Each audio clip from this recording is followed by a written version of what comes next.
ஒரு கவுன்சிலர் ஆவதற்கு கூட வக்கற்ற அண்ணாமலை ஏன் தமிழ்நாட்டு மக்களினுடைய பிரதிநிதியாக இருந்து அவர்களுக்கு கிடைக்க வேண்டிய நிதியை அவரால் பெற்றுக் கொடுக்க முடியவில்லை என்பதுதான் நம்முடைய கேள்வி. மும்மொழி கொள்கையையும் புதிய பாடத்திட்டத்தையும், அதாவது நியூ எஜுகேஷன் பாலிசி 2020 ஏத்துக்கிட்டாதான் நாங்க நிதி தருவோம்னு சொல்றார்.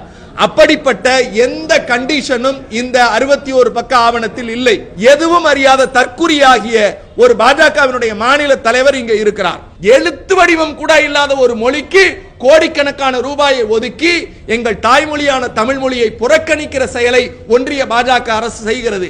இதுல எம்பி நடத்துற ஸ்கூலு, விஜய் நடத்துற ஸ்கூலு, ஏன் அண்ணாமலை ஒய்ஃப் நடத்துற ஸ்கூலு, இதெல்லாம் கிடையாது. யார் இங்கே பள்ளி நடத்தினாலும் தமிழ்நாட்டில் முத்தமிழறிஞர் டாக்டர் கலைஞர் போட்ட சட்டத்தை உங்களுக்கு காட்டுகிறேன். தமிழ் பாடம் கட்டாயம். எங்க தலைவரை பார்த்து கெட் அவுட் மோடின்னு சொல்லி பாருன்னு, கெட் அவுட் மோடின்னு சொல்லி பாருங்கிறார். மரியாதைக்குரிய துணை முதலமைச்சர், மக்களால் தேர்ந்தெடுக்கப்பட்டவர், நின்ற தேர்தலில் எதிர்த்து நின்ற அனைவரும் டெபாசிட் இழந்தவர்கள், இன்றைக்கு கோடான கோடி இளைஞருடைய நம்பிக்கையாக இருக்கிற மாண்பிற்கு மரியாதைக்குரிய துணை முதலமைச்சரை பார்த்து ஒருமையில் விழிக்கிறார். கேவலம் கவுன்சிலர் கூட ஆக முடியாத தற்குரிய அண்ணாமலை எங்கள் தலைவர்களை பார்த்து கேள்வி கேட்பதற்கு என்ன? எங்களுக்கு அடுத்து போஸ்ட் ஓட்டுவேன், போஸ்ட் ஓட்டுவேன், செங்கலை புடுங்குவேன். செங்கலை புடுங்கிறதுக்கு கொத்தனார் இருக்கார். எங்க யாராவது அடைச்சிக்கிச்சுன்னா நாங்க அவங்களை கூப்பிட்டு பார்த்துப்போம். அண்ணாமலை எங்களுக்கு தேவையில்லை. எங்க துணை முதல்வர் சொன்னார், அண்ணா சாலைக்கு வர சொல்லுங்க. ஒன்றிய அமைச்சர், கல்வி ஒன்றிய அமைச்சர் இருக்காரு தர்மேந்திர பிரதான், அவர் ஒரிசாவை சார்ந்தவர். அவர் ஒரிசாவை சார்ந்தவர். அவருடைய தாய்மொழி ஒரிசா. அந்த தாய்மொழி இன்றைக்கு எங்கே இருக்கிறது? அங்கே இந்திய ஆதிக்கம் தலைவிரித்தாடுகிறது தவிர தாய்மொழி அழிக்கப்பட்டு விட்டது. ஒரு அரசியல் கட்சியின் தலைவர் பெயரை குறிப்பிட்டு அவர் பள்ளி நடத்துகிறார், இவர் பள்ளி நடத்துகிறார், அல்லது திமுகவின் தலைவர்கள் பள்ளி நடத்துகிறார்கள். இந்த நாட்டில் இப்போது இருக்கிற பிரச்சனை யார் பள்ளி நடத்துகிறார்கள் என்பதா, அல்லது ஒன்றிய அரசு தமிழ்நாட்டிற்கு கொடுக்க வேண்டிய சர்வ சிக்ஷா அபியான் என்கிற திட்டத்தினால் கொடுக்க வேண்டிய சமகிரக சிக்ஷா என்று பெயர் மாற்றம் செய்யப்பட்ட அந்த திட்டத்திற்கு கொடுக்கப்பட்ட வேண்டிய நிதியை தருவதா என்பதுதான் இங்கே பிரச்சனை.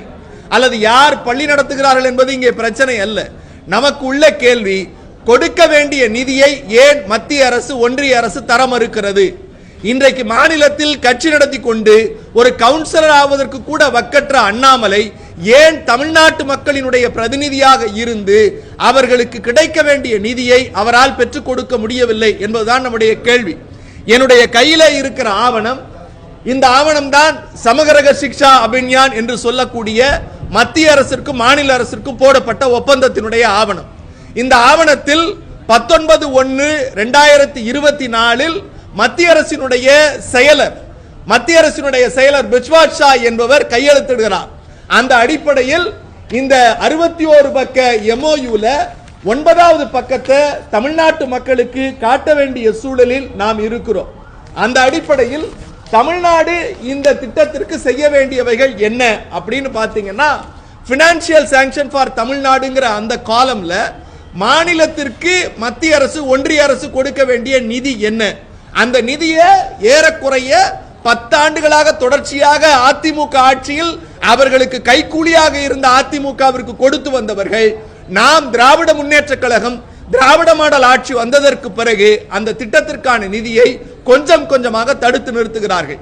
இந்த ஆண்டு நமக்கு கிடைக்க வேண்டிய குவார்டர்லி என்று சொல்லக்கூடிய காலாண்டு நிதியான 2145 கோடி ரூபாயை கேட்டால் மத்திய ஒன்றிய கல்வி அமைச்சர் தர்மேந்திர பிரதான் சொல்லுகிறார், நீங்கள் மும்மொழி கொள்கையையும் புதிய பாடத்திட்டத்தையும், அதாவது நியூ எஜுகேஷன் பாலிசி 2020 ஏத்துக்கிட்டாதான் நாங்க நிதி தருவோம்னு சொல்றார். அப்படிப்பட்ட எந்த கண்டிஷனும் இந்த 61 பக்க ஆவணத்தில் இல்லை. நாம் கையெழுத்திட்டு இருக்கிற, மாநில அரசின் சார்பாக கையெழுத்திடப்பட்டிருக்கிற எந்த ஆவணத்திலும் இந்த திட்டத்தை செயல்படுத்தினால்தான், PMC ஸ்கூலை செயல்படுத்தினால்தான், அல்லது புதிய கல்விக் கொள்கையை நீங்கள் ஏற்றுக்கொண்டால்தான் இந்த நிதி என்பது கிடையாது. இது ஏறக்குறைய நம்முடைய பழங்காலம் தொட்டு இடைநிற்றலுக்கான சாதாரண சாமானிய மக்கள் குழந்தை தொழிலாளராக இருந்து அதன் மூலம் பள்ளியில் இடைநிற்றல் வருகிற போது அந்த மாணவர்களை கண்டெடுத்து அவர்களுடைய கல்வி வளர்ச்சியை கொண்டு வந்து சேர்க்கிற ஒரு மகத்தான திட்டம். இது காங்கிரஸ் பேரியக்கம் ஆட்சியில் இருந்த போது கொண்டு வந்தது. அதனை முத்தமிழறிஞர் டாக்டர் கலைஞர் வலியுறுத்தினார். அதைத்தான் அனைவருக்கும் கல்வி என்ற அடிப்படை திட்டத்தின் அடிப்படையில் காங்கிரஸ் அரசாங்கம் ஏற்றுக்கொண்டு அதன் மூலம் மத்திய அரசாங்கம் 60% மாநில அரசாங்கம் 40% நிதி கொடுக்கப்படுகிறது.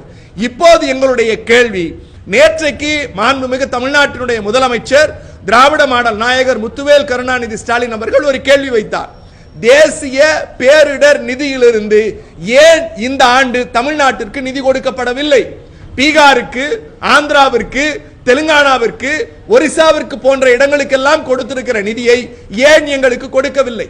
அதை போலவே 2 நாட்களுக்கு முன்னால் தேசிய ஒருங்கிணைந்த குழந்தைகள் வளர்ச்சி திட்டத்திற்கு கொடுக்க வேண்டிய ஒன்றிய அரசினுடைய நிதியை எங்களுக்கு தரவில்லை என்று ஒரு மக்களால் தேர்ந்தெடுக்கப்பட்ட இந்திய அரசியலமைப்பு சட்டத்திற்கு உட்பட்ட ஒரு முதலமைச்சர் ஒன்றிய அரசை கேட்கிறார்.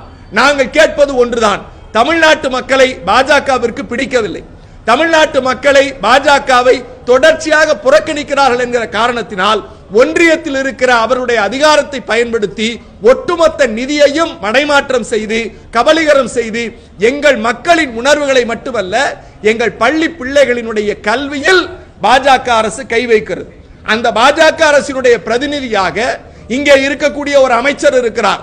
அதை கடந்து எதுவும் அறியாத தற்குறியாகிய ஒரு பாஜகவினுடைய மாநில தலைவர் இங்கே இருக்கிறார். நேற்றைக்கு பத்திரிகையாளர்கள் ஒரு அற்புதமான ஒரு கேள்வி கேட்டீர்கள். தமிழ்நாட்டில் இங்கே இருக்கிற பள்ளிகளில் தமிழ் கட்டாய பாடம் இல்லை என்று சொல்லி எங்களுடைய நாடாளுமன்ற உறுப்பினருடைய ஒரு பள்ளியின் என்று சொல்லக்கூடிய அந்த பிரவுசரை காட்டி இதில் ஆங்கிலம் தான் கட்டாய மொழி என்று காட்டினார். நான் பத்திரிகையாளர்கள் வாயிலாக தமிழ்நாட்டு மக்களுக்கு சொல்லுகிறேன், திராவிட முன்னேற்ற கழகம் என்பது என்றைக்கும் இந்தி திணிப்பிற்கு எதிரி. I am repeating my word. We are against Hindi imposition தானே தவிர இந்திக்கு எதிரி அல்ல. ஆனால் ஒன்றிய பாஜக அரசினுடைய நோக்கம் என்பது ஹிந்தி, ஹிந்து, ஹிந்துத்துவா என்கிற அடிப்படையில் ஹிந்தியை முதலில் திணித்து சமஸ்கிருதத்தை கொண்டு வருகிற அயோக்கியத்தனத்தையும் எழுத்து வடிவம் கூட இல்லாத ஒரு மொழிக்கு கோடிக்கணக்கான ரூபாயை ஒதுக்கி எங்கள் தாய்மொழியான தமிழ் மொழியை புறக்கணிக்கிற செயலை ஒன்றிய பாஜக அரசு செய்கிறது.